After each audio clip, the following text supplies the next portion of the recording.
HBO is leaving the boxing scene. Looks like as of 2019, and a shock for some people, but not really to me, because the writing's been on the wall for a while. But HBO, who used to be really the standard bearer of American boxing, like all the big fights would usually be on HBO, is now officially leaving the fight game. It's bittersweet because of the legacy of HBO, but if you've been following it close, like American boxing, that writing's been on the wall.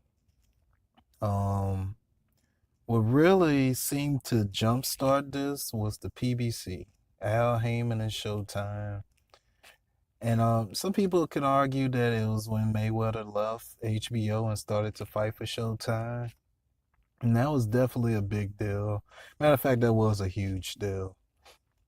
Because Mayweather was all of boxing for a while.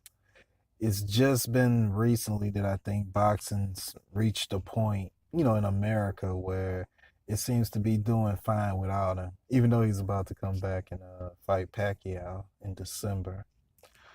But on top of when Mayweather left, what I think really started to hurt HBO was when the PBC came in and got a ton of the fighters, like almost all the name fighters around the welterweight, weight class.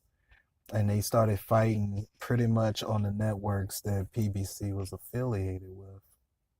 So now, really, the only premium network you would potentially need to see a lot of high level fights was Showtime. And a lot of other fights that feature a lot of name people you could catch on free TV. Um, Another mistake I think HBO made, and this is not to be like against people from other countries, but they started to promote people like Triple G real hard and people like Kovalev real hard, which while they were both good fighters, maybe even great fighters, they still weren't American fighters. So while it's cool to promote them, when you're promoting guys like that over the talent that people from, their own country can relate to and get behind, you end up kind of shooting yourself in the foot. Canelo was standing, which, Mexican fans always show out and show up for, their major stars.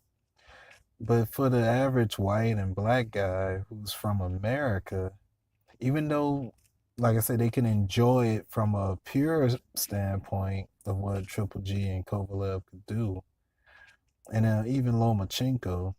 But when you have guys like Terrence Crawford and Andre Ward, who was under your banner, and you don't really give them the same promotional push, it ends up hurting you in the long run.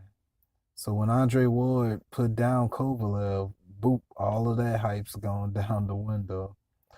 And when Triple G had his draw and his kind of loss with Canelo recently, boop, that was kind of your last hopes. And it's you got guys like Lomachenko and Golden Boy in general hasn't really produced stars who aren't named Canelo in a long time.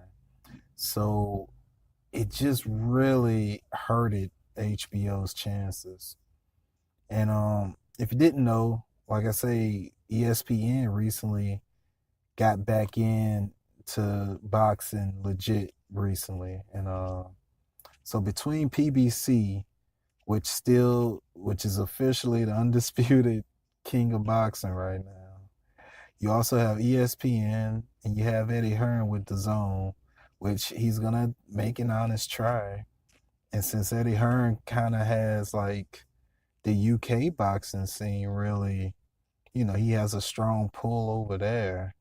And all these things going against HBO and their couple of fighters who, they can't fight every month and who most of them who have been defeated, which takes away so much mystique And when they pulled away the budget, like with there being less 24/7s, less of those head to head fights, less building of stories, you don't get stars. And in most sports that, generate money, people fall in love with the character. And so you have to put that person out there. People love to watch Mayweather really because of stuff like 24/7 and All Access. They got to see him flaunt. They got to see him spend his money and the beautiful women and the training. If you're not going to put all of that in, people just not going to be as invested. It's the same with UFC. It's the same really with any sport. Like they want to see the super talented people. That's true. But you also got to show them living the life. And HBO just kind of got away from that. Um, and with that being said, they say they might come back to it someday. I doubt it. The whole premium network subscription thing is in a weird place in general.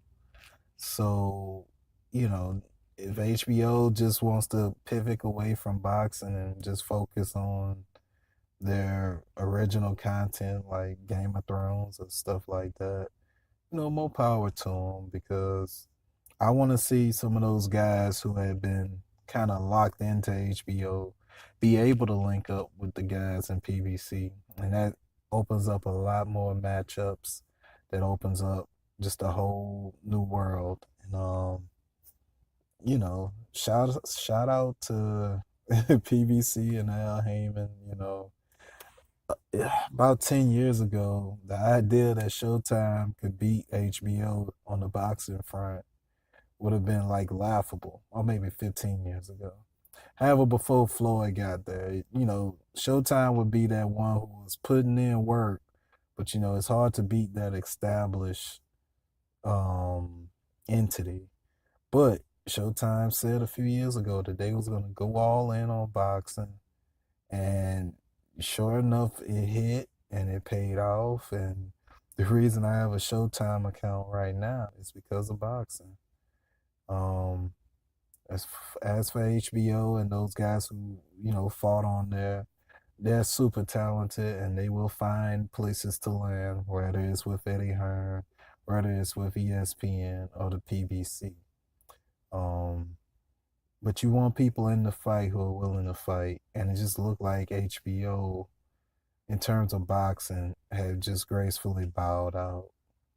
So that was just my thoughts on HBO leaving the fight game and some reasons why I thought they ended up losing in the long run in terms of boxing.